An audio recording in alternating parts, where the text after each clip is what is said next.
Canada's home for hard news and straight talk.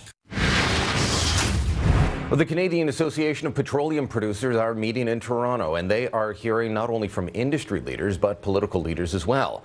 Tim McMillan is the minister responsible for energy and resources in Saskatchewan. He joins us from the conference in Toronto. Minister, welcome to the show, and congratulations on Saskatchewan continuing to have the lowest unemployment rate in the country.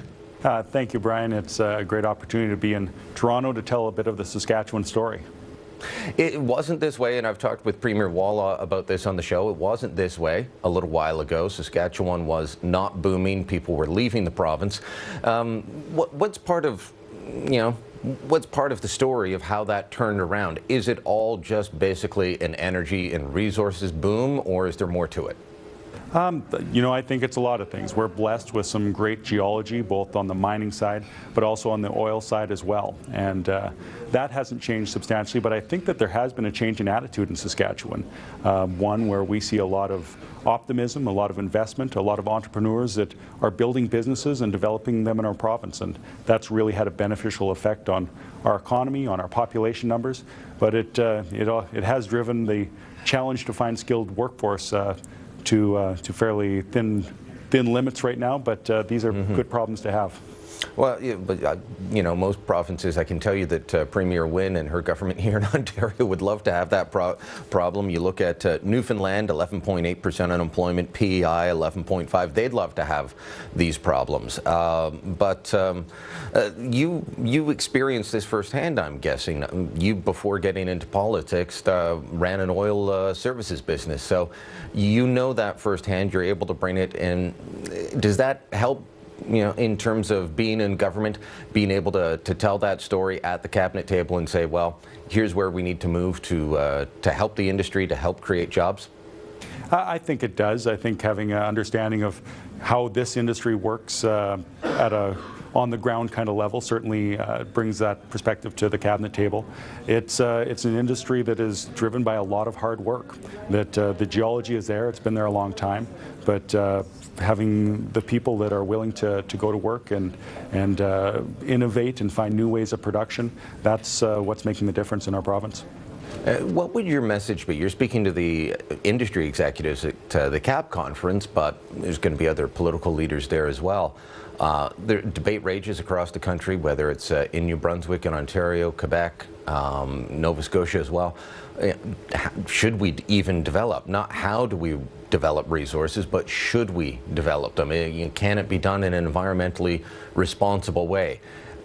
What would you say to those, your counterparts in other provinces that might be nervous about going forward with development? My argument is, quite honestly, it's about jobs because people want to work, but from your side in government, from working in the industry, what would you say to them? My message was very clear this morning. It was no project in Saskatchewan can or should go forward if it isn't environmentally responsible, if it isn't safe for those who are working on it or around it or in those communities. But we know that these projects can be done safely and environmentally responsibly. And when they are and they're done well, it has meant jobs in our province. It's meant that we've seen our average weekly earnings come from less than average in the country just 5 years ago to today we're in the top 2 and 3 in any given month on wages. We've had the lowest unemployment rate, and a lot of that can be attributed to our resource sector. And we accept risk in many ways. We have natural gas pipelines that run around our communities, and we accept that. We need to do oil and energy production safely as well, but it can be done and it should be done. Yeah, it's amazing listening to people talk about pipelines as if there's something new and something to be afraid of. They don't even often realize that they run through their neighborhoods at times in order to deliver the natural gas to people's homes. Yeah, exactly. We tuck our children into bed in a house that's heated by natural gas with a pipeline that plugs into multiple appliances within our own homes. You know, it's a volatile substance, but when it's done safely, it can be done safely.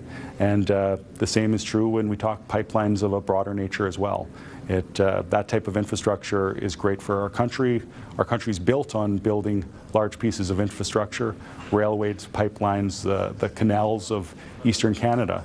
And when we talk pipelines, it's an important discussion. I want to ask you just to bring it back to jobs, because I've been telling people all through the recession. I used to go to the lockups. They have lockup at Stats Canada where the jobs numbers come out. It's very market sensitive information, and I would just pore over them for about 2 hours before they would be released publicly. And Saskatchewan never really went above 5%, even during the depths of the recession when everybody else was hurting. Saskatchewan, Alberta as well, and Manitoba a bit. But Saskatchewan especially was doing really well. So I've been saying for years, go west, young man, go west. You want a job, head to the prairies. My understanding is, reading is that you're going to need in the neighborhood of 60,000 plus workers in the next couple of years. And you don't have them right now. So those are more than 60,000 jobs you expect to be there that you don't have the people for.